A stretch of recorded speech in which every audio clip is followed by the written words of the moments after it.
Are you stuck in the vicious cycle of bad habits, desperately wanting to change, but always feeling like you're running into a brick wall? Whether it's that late-night snack you know you shouldn't be having, the endless scrolling through social media, smoking, procrastinating, or biting your nails, bad habits can make us feel powerless. But what if I told you that you're just one simple trick away from breaking that habit in 30 days? That's right, one trick, 30 days. And before you start thinking this is just another quick fix gimmick, stay with me because I'm about to show you a practical, science-backed way to break bad habits that actually works. So if you're ready to finally take control of your habits and start living the life you want, keep watching. By the end of this video, you'll have the tools you need to make that change once and for all.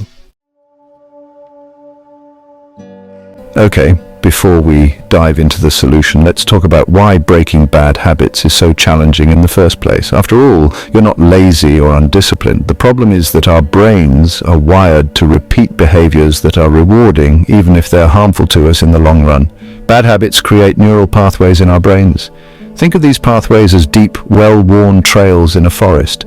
Every time you engage in a bad habit, you're walking down that same trail, reinforcing it and making it stronger. And here's the kicker: habits are automatic. Your brain craves efficiency. So when it identifies a routine that provides a reward, whether it's a cigarette to relieve stress or a sugary snack to fill boredom, it wants to keep doing it. It takes less mental energy to rely on these automatic behaviors than to forge a new path. So to break a bad habit, we need to do more than just stop the behavior. We need to create new neural pathways, new trails in the forest, and that's where the trick I'm about to show you comes in. Let's break it down a little further with some science. Every habit consists of three main components: the cue, the routine, and the reward. Understanding this habit loop is essential to breaking bad habits and forming good ones. First, there's the cue. This is the trigger that tells your brain to initiate the habit. It could be an emotional state like boredom or stress, or a specific time of day like getting home from work. Next is the routine. This is the actual behavior or habit you engage in, whether it's lighting up a cigarette, grabbing a snack, or opening your social media app. Finally, there's the reward.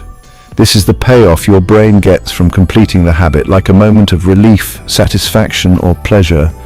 Here's the trick: you don't need to eliminate the cue or the reward to break a habit. Instead, you need to change the routine. The cue remains the same, the reward remains the same, but the routine changes to something healthier or more productive. Let's take an example. If you always grab a bag of chips when you're bored, the cue is boredom, and the reward is the feeling of comfort from eating. Instead of chips, you can swap the routine. Maybe go for a walk, listen to music, or even try a healthy snack like fruit or nuts. The cue and reward stay the same, but now you're engaging in a healthier behavior that's more in line with your goals. Alright, so here's the one trick you've been waiting for. Focus on breaking just one habit for 30 days, just one. And before you think, 30 days really?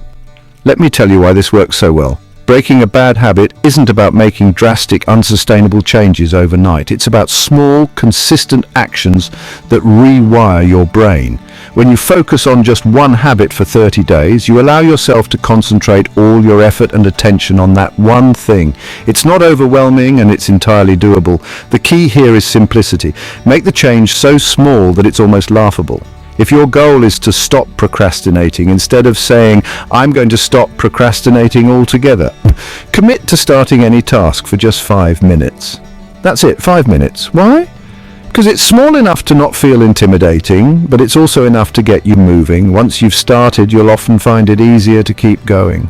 By the time 30 days have passed, that new action will begin to feel automatic. It will become a new habit. Let's say your bad habit is staying up too late, watching TV or scrolling on your phone.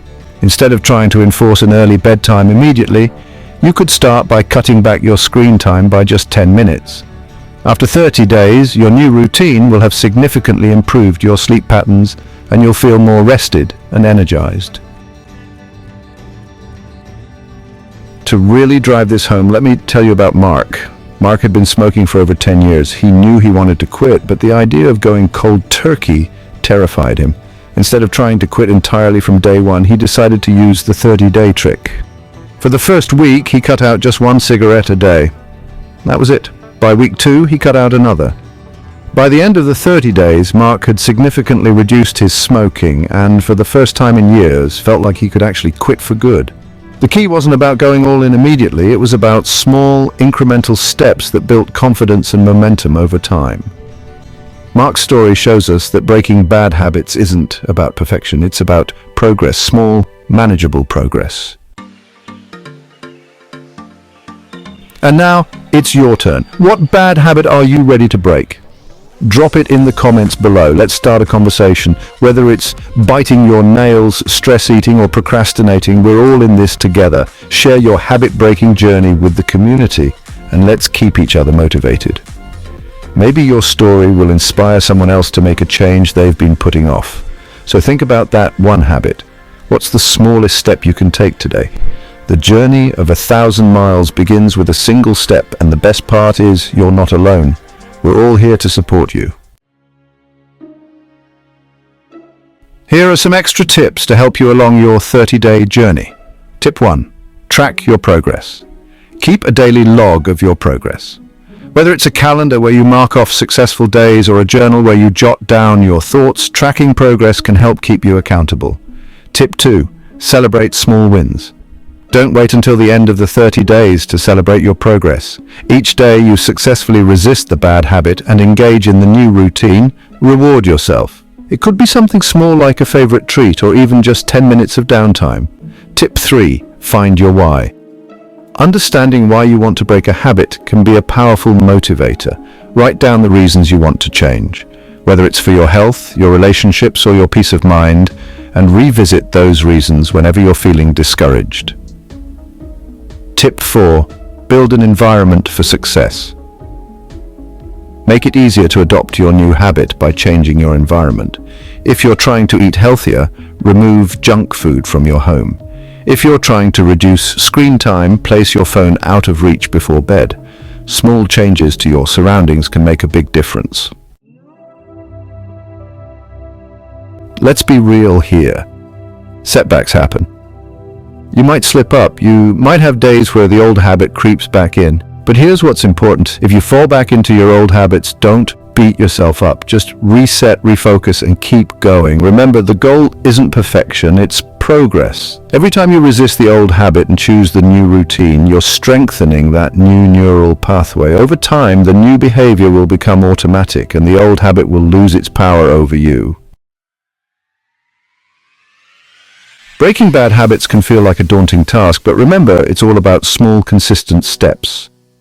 By focusing on one habit at a time, committing to change for 30 days, and celebrating your progress along the way, you can rewire your brain and make lasting changes. If you found value in this video, please hit that like button and subscribe to the channel for more tips and stories that can help you on your journey to personal growth. And don't forget to share your own experiences with bad habits in the comments below. Let's build a supportive community where we can all learn and grow together. Thanks for watching, and I'll see you in the next video.